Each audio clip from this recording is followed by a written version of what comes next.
মুখ্যমন্ত্রী হিমন্ত বিশ্ব শর্মা বলছে কংগ্রেস চায় গোলাগুলি ফায়ারিং হোক, ওই জন্যে ওনারা আন্দোলন করছে। ফায়ারিং গোলাগুলির তো কোনো প্রশ্নই আসে না। শান্তিপূর্ণভাবে আন্দোলন করবে, জড়ো হবে, হাঁটবে, স্লোগান দেবে। এইখানে গুলি করার কি প্রয়োজন? কান্দা গ্যাস দিয়ে তো একজন মেরেছে, এখন হিমন্ত বিশ্ব শর্মা বলছে গুলির কথা। গুলির মালিক হয়ে গেছে আমাদের মুখ্যমন্ত্রী সাহেব।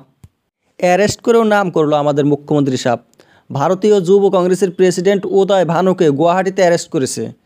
উদয় ভানু এসেছিল মৃদুল ইসলাম যে মরেছে তার এক অনুষ্ঠানে যোগ দিতে, কিন্তু তাকে হোটেল থেকে করলো অ্যারেস্ট। হোটেল থেকে বের হতেও দেবে না। আসামের কংগ্রেস প্রেসিডেন্ট ভূপেন বরাকে 2বার অ্যারেস্ট করেছে, 2বার। আরও অনেক নেতাকর্মীরা অ্যারেস্ট হয়েছে এই বিজেপি বিরোধী আন্দোলনে। মৃদুল ইসলাম যে হত্যা হয়েছে, পুলিশ কান্দা গ্যাস দিয়ে দম বন্ধ করে মেরেছে, কিন্তু পুলিশ বলছে যে না, এইটার মৃত্যুটার অন্য কোনো কারণ ছিল, পোস্টমর্টম হবে, সেটা ডাক্তার বলবে। নিঃশ্বাস নিতে পারে নাই, মাত্রা ছাড়া কান্দা গ্যাস ছাড়ছিল, দম বন্ধ হয়ে গেছে, ভিতরে গ্যাস ঢুকেছিল, ওই জন্য মারা গেছে। কিন্তু এটা স্বীকার করতেও পারছে না পুলিশ কিবা হয়েছে। এই পরিস্থিতি যে মুখ্যমন্ত্রী সাহেব আবার গুলির কথা শোনাইলো, গুলির কোন প্রশ্ন এসেছে এখানে? গুলি করে তো উনি মানুষ মারে। এই যে বাড়িঘর ভাঙছিল না, মুসলমানদেরকে খেদিয়ে দিয়েছিল, তার মধ্যে 2বার পুলিশ গুলি করেছিল, 2বার মৃত্যু হয়েছিল। এবারও সেই গুলি দেখাইছে মুখ্যমন্ত্রী সাহেব। কংগ্রেস আবার বলছে আমরা গুলি টুলি ভয় করি না, কত গুলি করবে করুক।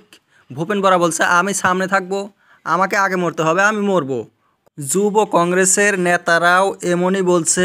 আর অখিল গগৈ কংগ্রেসকে সাপোর্ট করেছে, কিন্তু শ্যাম শর্মা আবার বলছে কংগ্রেসের নেতারা চাইছে নিজেকে বড় প্রমাণ করতে, 3 জনের মধ্যে কে সবচেয়ে বড় এইটা দেখাইতে আন্দোলন করছে। এই দুনিয়ার মধ্যে তো সবাই বড় দেখাইতে চায়। মুখ্যমন্ত্রী হিমন্ত বিশ্ব শর্মাও চেয়েছিল উনি নাকি সবার চেয়ে বড়, আসামের মধ্যে তরুণ গগৈর চেয়ে বড়, এমনকি বিজেপির সর্বানন্দ সোনোয়ালের চেয়েও বড়। এই ছোট বড় কথা তো আর এইখানে আসে না। গুলির কথাও তেমনি।